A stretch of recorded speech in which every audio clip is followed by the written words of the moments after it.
In this video, we're going to talk about how to have more control and power on our putaways at the net.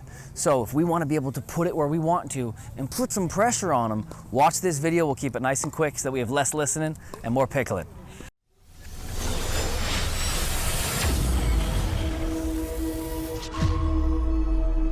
The biggest thing that we do when we're up here that takes away from our control and our power especially, really both, is we let the ball get too close to us. So we get T-Rexy, we get jammed with it.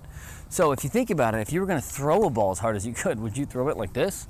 No, you're not gonna get enough juice on it. You would throw it out in front of you. You would extend out, even letting the wrist go a little bit too.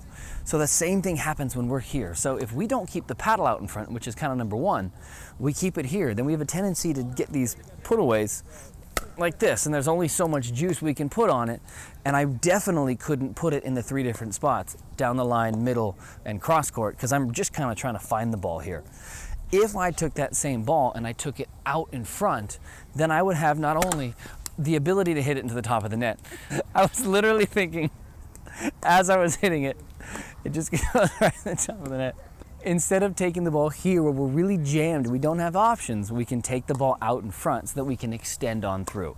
So by doing that, not only do we get a lot more natural topspin, we got to use the carbon fiber face to give it all the touch and the control, but we did it while the ball was out in front of us so that we could literally see it better. So we're gonna hit the sweet spot more often, but also by doing so, I can hit the ball down the line, down the middle, and cross court. If it was here, I don't really have much options. And my opponents would start to know that, and at a higher level, they're gonna start to poach the second they see me get all chicken wingy. So the reason why we're aiming for someone's paddle shoulder so often is for that reason. When that happens, it's really hard to get out in front and defend. So that is how we defend it. We need to keep the paddle way out in front. So you can see my paddle arm shoulder right now. It's exposed, but now it's closed. This is the way to defend it. If I'm here, I can't really get there. So keeping it out in front is gonna make you better defensively. It's gonna help you see it better, but it's also gonna help you have that power and that control to get that snap at the same time too. The other thing that's gonna help us a lot is actually getting physically lower at the same time too. It seriously looks like an entirely different game down here. But what happens is when our hips are tight, or we have a little bit of back pain from our hips being tight and our glutes being weak, we don't tend to wanna be here very long. We'll be up here, maybe if we have to, we'll get down nice and low.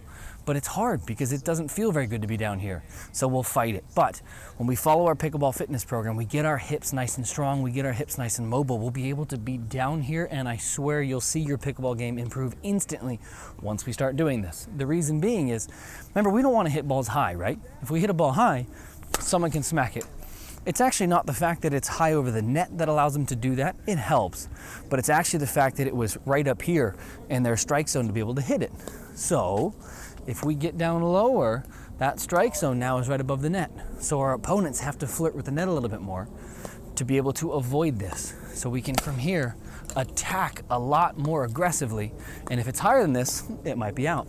We only get to do that if we're a little bit lower.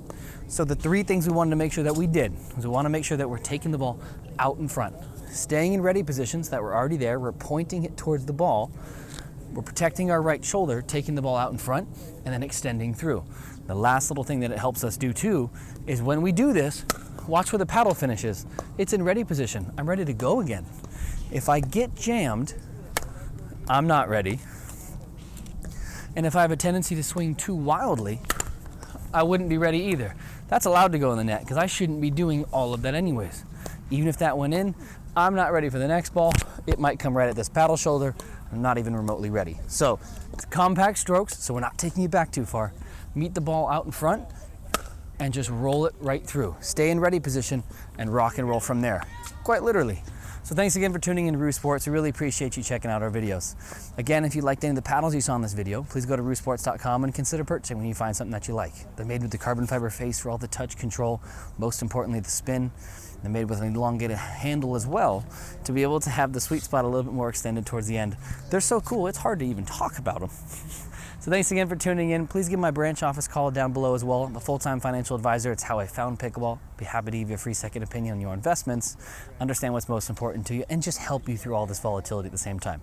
So please smash the subscribe and the like button if you haven't already done so, and we'll see you in the next video.